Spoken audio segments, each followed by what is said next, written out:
আমরা যেটা কাজ করছি সেটা হলো যে আপনি খুব ভালো করে খেয়াল করে দেখেন যে কারিগরিতে আমাদের ছেলেমেয়েরা যেতে চাচ্ছে না কেন, বা কারিগরিতে একটা ভালো ছেলে মেয়ে যারা ভালো পড়াশোনা করতে চায় তাদের একটা বিশাল অংশ কিন্তু কারিগরিতে যেতে চায় না। এর পিছনে একটা প্রধান কারণ হলো সোশ্যাল স্টিগমা, যে যারা কারিগরিতে পড়ে, যারা ভোকেশনালে পড়ে তারা বুঝি কম মেধাবী, অথবা ডিপ্লোমাধারী যারা এটা হয়তো কম মেধাবী, অথবা আমরা যারা ইঞ্জিনিয়ারিং অ্যাসিস্ট্যান্ট অথবা টেকনোলজি অ্যাসিস্ট্যান্ট যাদেরকে আমরা বলি, ডিপ্লোমাধারী যাদেরকে বলি, তারা হয়তো ডিগ্রিটার সঠিক মূল্যায়ন সমাজে হয় না।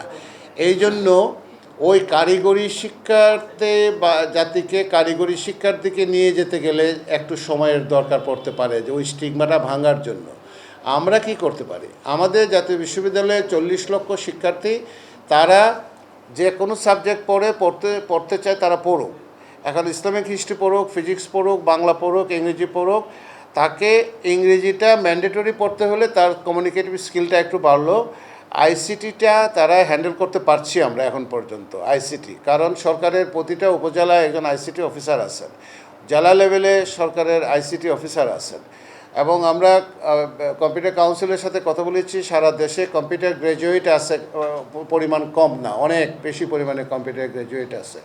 আমরা কলেজগুলোকে বলছি যে আপনারা পার্ট টাইম শিক্ষক নেন, কম্পিউটার গ্র্যাজুয়েট পার্ট টাইম শিক্ষক নেন, তাদেরকে পড়ান। যতদিন পর্যন্ত আমরা এই পোস্টগুলো আমরা ক্রিয়েট করে তাদের সেই কলেজে পদায়ন করতে পারছি না।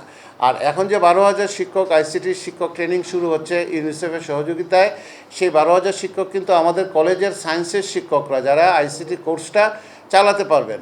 এখন আইসিটি কোর্সটা কি তারা চালাতে পারবেন? আমরা দেখেছি আমাদের গবেষণা এবং একটা সিইডিপি প্রজেক্ট ছিল, আপনারা জানেন ওয়ার্ল্ড ব্যাংকের জাতীয় বিশ্ববিদ্যালয়ে, সেই সিইডিপি প্রজেক্টের আন্ডারে আমরা শিক্ষকদেরকে আইসিটি ট্রেনিং দেওয়া হয়েছে, আগেই ট্রেনিং দেওয়া হয়েছে। সেই ট্রেনিংগুলোর যে ইভ্যালুয়েশনের রেজাল্ট, সেই রেজাল্টে দেখা যাচ্ছে যে সায়েন্সের শিক্ষকরা এই আইসিটি 100 মার্কস, 200 মার্কস, 300 মার্কস পড়ানোর যোগ্যতা সম্পন্ন। হয়তো আইসিটিতে ফুল অনার্স পড়ানোর যোগ্যতা নাই, কিন্তু 100, 200, 300 মার্ক যেটা আমার সফট স্কিল দরকার সেখানে। এখন আমরা যেটা চিন্তা করছি যে আমাদের যে এই পরবর্তীতে যে আমাদের চিন্তা, যে সাবজেক্টই পড়ুক না কেন আমরা কয়টা গুচ্ছ করে দিচ্ছি। একটা গুচ্ছ 1, গুচ্ছ 2, গুচ্ছ 3। গুচ্ছ 1-এ হয়তো সেখানে কুলিনারি আর্টস থাকবে, এই যে শেফ। এই আরেকটা গুচ্ছতে হয়তো আমার ক্লাউড ফান্ডিং, তারপরে এই যে আপনার এই যে এই ফ্রিল্যান্সিং, সেই জায়গাগুলোতে। আরেকটা গুচ্ছের ভিতরে হয়তো ডিজিটাল মার্কেটিং, এন্টারপ্রেনারশিপ, যেগুলো খুব জরুরি দরকার সেখানে থাকবে। তাদেরকে আমরা বলবো যে প্রতিটা গুচ্ছ থেকে যদি তুমি 100 মার্কের একটা সাবজেক্ট নাও, তাহলে তার অনার্সের ডিগ্রি যেটা পাচ্ছে সে পাচ্ছে, এরকম তার অসুবিধা হচ্ছে না।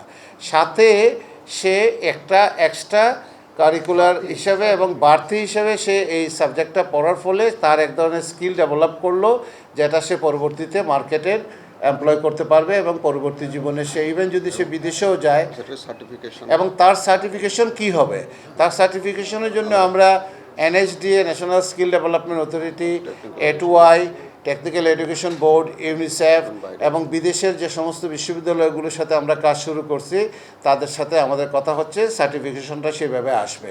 যেমন আপনার ইন এডিশন টু অনার্স।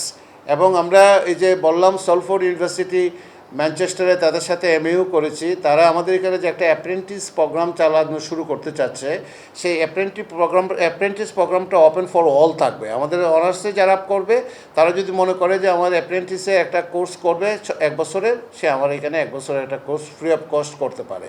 বাহিরের কেউ যদি মনে করে যে জাতীয় বিশ্ববিদ্যালয়ে এসে যদি কোয়ালিফাই করে একটা অ্যাপ্রেন্টিস কোর্স করবে আমার এখানে, তাহলে সে আমার এখানে একটা অ্যাপ্রেন্টিস কোর্স করতে পারে 1 বছরের। সেই অ্যাপ্রেন্টিস কোর্সটা ইংল্যান্ডে চালু আছে, অস্ট্রেলিয়াতে চালু আছে, আমেরিকাতে চালু আছে।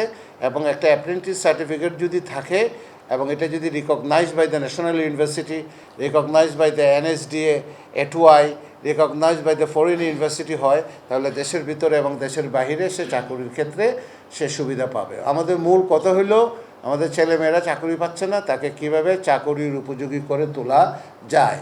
জ্ঞান অর্জন অবশ্যই তারা করবে, একটা অংশ হয়তো ক্রিটিক্যাল লার্নিং করবে, ক্রিটিক্যাল ফ্যাকাল্টি ডেভেলপ করবে, কিন্তু বিশাল একটা অংশ কিন্তু কর্মক্ষেত্রে আপনার ডে টু ডে জবে ঢুকে যেতে হচ্ছে। সেই জায়গাটা আমরা হাইলাইট করার চেষ্টা করব।